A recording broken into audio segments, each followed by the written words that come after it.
Use I, my, he, she, it అనేటువంటిది ఉపయోగించి మనము ప్రొనౌన్స్ అనేటువంటిది మనము చూద్దాము. ప్రొనౌన్స్ అంటే ఫస్ట్ స్టాండర్డ్ పిల్లల కోసం అనమాట. వీటి గురించి సెకండ్ స్టాండర్డ్లో మీకు వివరంగా సెకండ్ స్టాండర్డ్ సబ్జెక్ట్లో వచ్చినప్పుడు వివరంగా తెలుసుకోవచ్చు. ఇప్పుడు వచ్చేసి ప్రొనౌన్స్లో మనము ఉపయోగించేటువంటి పదాలు వచ్చేసి ఐ నేను, మై అంటే నాది, హీ అంటే అతను, షీ అంటే ఆమె, ఇట్ అంటే అవి, ఇవి అనేటువంటిది ఉపయోగిస్తామన్నమాట. ఇక్కడ వచ్చేసి ఇక్కడ ఐ అనేటువంటిది మన గురించి మనం చెప్పేటప్పుడు, తర్వాత వచ్చేసి మనం ఉపయోగిస్తాము. మై అనేటువంటి నాది అనేటువంటిది ఉపయోగించేటప్పుడు, నాది అనేటువంటిది చెప్పేటప్పుడు మై అనేటువంటిది ఉపయోగిస్తాము. తర్వాత వచ్చేసి హీ అనేటువంటిది వచ్చేసి ఒక మేల్ జెండర్కి ఉపయోగించేటప్పుడు హీ ఉపయోగిస్తాము. షీ అనేటువంటిది ఫీమేల్ జెండర్కి ఉపయోగించేటప్పుడు ఉపయోగిస్తాము. I am Neha, this is my frock. I am Neha, నా పేరు Neha, this is my frock, ఇది నా యొక్క ఫ్రాక్, ఇది నా యొక్క గౌను. హీ ఈజ్ రోహన్, ఇతను Rohan. He is my neighbour, ఇతను వచ్చేసి మా ఇంటి పక్కన ఉండేటువంటి వ్యక్తి. ఐ ఆమ్ రామ్, నా పేరు వచ్చేసి Ram, this is my car, ఇది నా యొక్క car. She is miss Rita, ఈవిడ వచ్చేసి Rita. She is my teacher, ఈవిడ వచ్చేసి నా యొక్క టీచరు. తర్వాత వచ్చేసి ఫిల్ ఇన్ ద బ్లాంక్స్ వచ్చేసి ఐ ఆమ్ ఏ టీచర్, నేను ఒక టీచర్ని. దేర్ ఆర్ మై స్టూడెంట్స్, వీళ్ళు నా యొక్క students. Mister Shastri is my uncle, mister Shastri వచ్చేసి నా యొక్క uncle. He is 40 years old, ఆయన వచ్చేసి 40 ఏళ్ల వ్యక్తి.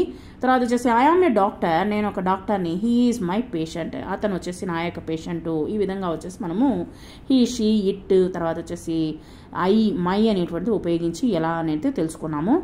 తర్వాత the pen is blue in colour, pen వచ్చేసి బ్లూ కలర్లో ఉన్నది. ఇట్ ఈజ్ జాక్స్ పెన్, ఇది వచ్చేసి జాక్ యొక్క పెన్ను. తర్వాత వచ్చేసి the peacock is a beautiful, peacock వచ్చేసి చాలా అందంగా ఉంటుంది.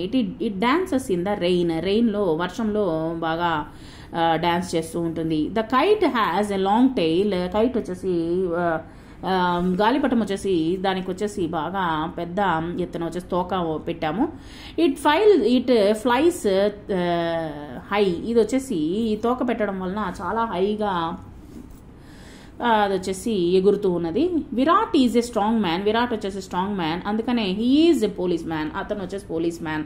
ఏ rabbit loves to eat carrots, rabbit వచ్చేసి తినడం వచ్చేసి loves to eat carrots, carrots అంటే చాలా ఇష్టంగా తింటుంది. ఇట్ రన్స్ ఫాస్ట్, ఇది బాగా ఫాస్ట్గా పరిగెడుతుంది. John likes to play football, John వచ్చేసి ఫుట్బాల్ అంటే ఎక్కువ ఇష్టం అనమాట, ఫుట్బాల్ ఆడడం అంటే చాలా ఇష్టము. హీ ప్లేస్ ఇట్ ఎవ్రీడే, ఈయన వచ్చేసి ప్రతిరోజు వచ్చేసి ఆడుతూ ఉంటాడు. Rita has a big house, రీటాకు వచ్చేసి పెద్ద ఇల్లు ఉన్నది.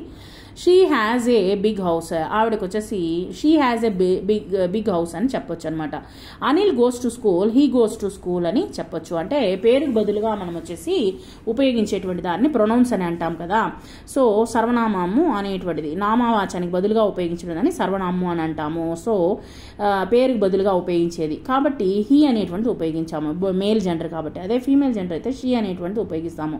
Rohan is playing with a football, he is playing with a football, ఇతను వచ్చేసి ఫుట్బాల్ ఆడుతాడు. రోజ్ ఈజ్ రెడ్, రోజా పువ్వు వచ్చేసి ఎర్రగా ఉంటుంది. ఇట్ ఈజ్ రెడ్ రోజ్, దీన్ని రెడ్ రోజ్ అని అంటారు. Cat likes to drink milk, పిల్లి వచ్చేసి ఎక్కువగా పాలు తాగడానికి ఇష్టపడుతుంది. It likes to drink milk అని చెప్పొచ్చు. మాలా is reading A book, she is reading A book అని మనము చెప్పొచ్చు అనమాట. Thank you very much.